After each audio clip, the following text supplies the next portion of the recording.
Olá, alunos, vamos lá? Voltando aí, né, a pleno vapor. Semana passada já tivemos uma aula de revisão do conteúdo que foi dado no primeiro semestre, já fizemos as avaliações do primeiro e do segundo bimestre, rumo ao terceiro bimestre, não é isso, gente?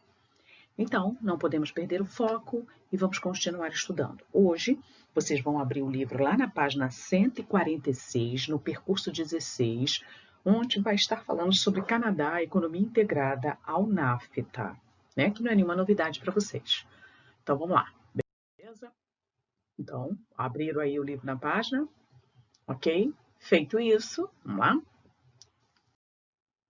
O Canadá e os parceiros do NAFTA. Lembrando que o NAFTA não é mais este nome, NAFTA, e sim o SCMA, ou seja, é feito as nomenclaturas, pode reparar, as iniciais dos nomes dos países que o integram, tá? Estados Unidos, Canadá e México, ok?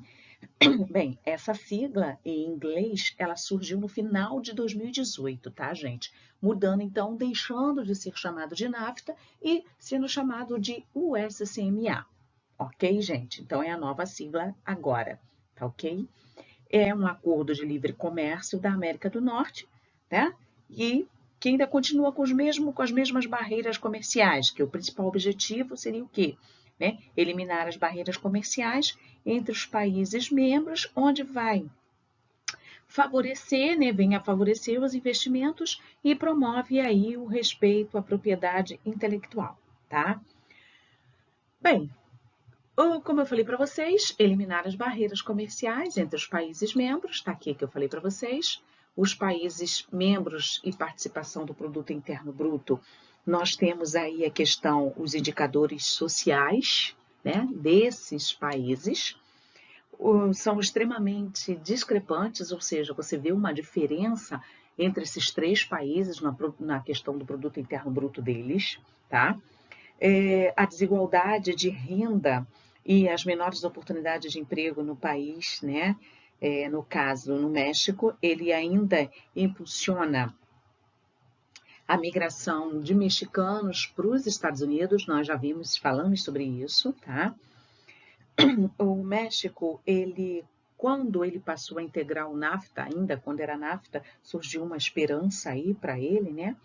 Que a economia iria melhorar, o desemprego iria diminuir e, consequentemente, né, os Estados Unidos o chama com o propósito de fazer com que diminua o processo migracional de mexicanos para os Estados Unidos. Não foi tão bonzinho assim como aparenta, né? Não tem ninguém aí fazendo caridade, né? Na questão da população canadense, é o maior país do continente americano e o segundo maior do mundo, em questão de extensão territorial, tá? Ele é só menor do que a Rússia, tá? É um país pouco povoado, lembrando isso ocorre, né, por causa aí das áreas de elevadas latitudes, lembrando que a latitude é em relação à linha do Equador, por favor, tá? E isso faz com que, como ele está muito mais distante da linha do Equador, então as temperaturas são muito mais baixas, tá ok, gente? E essas temperaturas, por serem muito baixas, acabam dificultando aí a ocupação humana, um dos fatores, né? Também, né, sabemos que a população canadense, ela é formada por diferentes grupos, né? Eu mostro aqui para vocês, étnicos culturais. Temos aí a questão dos anglo-canadenses, franco-canadenses. Eles falam 2 idiomas, não podemos esquecer disso, que é o inglês e o francês. São reconhecidos aí oficialmente, tá?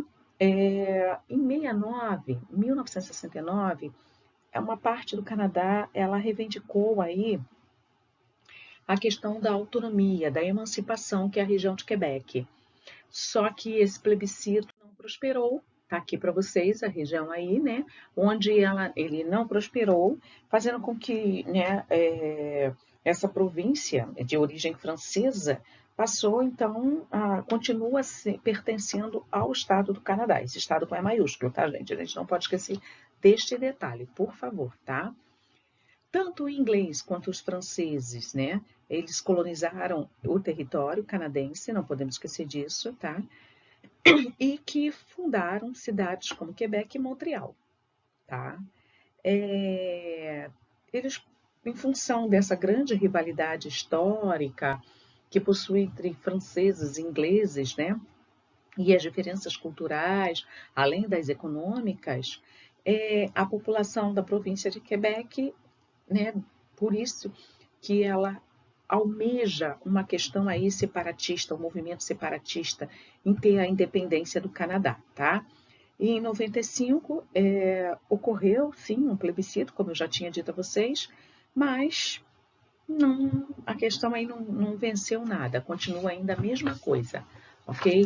Então, ela continua no mesmo processo. Dentro do panorama econômico canadense, nós temos riquezas naturais, como carvão mineral, petróleo, tá? Minerais metálicos, madeira, uma excelente hidrografia. Porém, tá? Existe uma grande dependência do comércio exterior canadense com os Estados Unidos, né? Os Estados Unidos é dominante em diversos ramos de negócios do Canadá, a gente não pode esquecer disso, tá? Os capitais canadenses, tá? A questão aí das indústrias extrativista têxtil, alimentícia, entre outras aí naturais de riquezas, é que tem o predomínio, tá legal? Bem, a concentração industrial canadense é justamente localizada no Sudeste Asiático, né? Junto com a região dos Grandes Lagos, é aquela região que faz limite, fronteira com os Estados Unidos, tá? A região conta com, existe um eficiente sistema de transporte nessa região, que é a questão de ferrovias, rodovias, questão marítima excelente, e também, né, no oeste, na região de Vancouver, há uma concentração de indústria siderúrgica e metalúrgica e papel e celulose, tá? Então, a concentração de industriais secundárias nas cidades aí de Winnipeg, várias regiões aí do país. Legal? As atividades agropecuárias, você está lembrado que o Canadá tem uma forte influência de temperaturas muito baixas, principalmente no seu extremo norte, vocês não podem esquecer disso. Então, a agricultura canadense, ela é extremamente moderna e mecanizada, então ela utiliza de tecnologia avançada, isso faz com que ela consiga obter aí uma produtividade e funciona assim bem integrada com o setor de indústria alimentícia, tá? Existem 3 regiões agrícolas, que é a região dos Grandes Lagos, do Vale de São Lourenço e da Colômbia Britânica, tá? Os Grandes Lagos e o Vale de São Lourenço é a policultura, ok, gente? E tanto é que eu botei aqui para vocês, ó, vamos lá. Né, você tem aqui, né, eu botei áreas industriais, observa aqui, ó, nessa região aqui, que é a limite, aí fronteira com a parte de industrialização antiga dos Estados Unidos, chamada de Cinturão do Ferrugem, é onde eles têm o maior número de indústrias. Observe que aqui no extremo norte, pela temperatura ser muito baixa, né, dificulta aí com que haja população, né, a não ser atividade extrativista, como aí no caso de níquel, de ouro, ou de ouro não, de níquel, de urânio, desculpa, gente, eu errei. De níquel, de urânio, de cobalto. Então, são atividades extrativistas minerais. Mas a presença de indústrias é justamente aqui, ó, no sudeste do Canadá. Beleza? Façam os exercícios com bastante calma, com bastante atenção, para que vocês possam tirar as suas dúvidas lá na tutoria. Não vamos perder o foco. Gente, pensa bem, o negócio já está acabando, graças a Deus, né?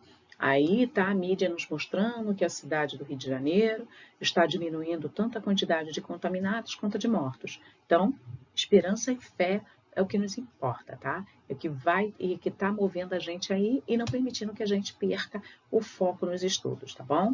Então, até o nosso encontro na tutoria. Beijão!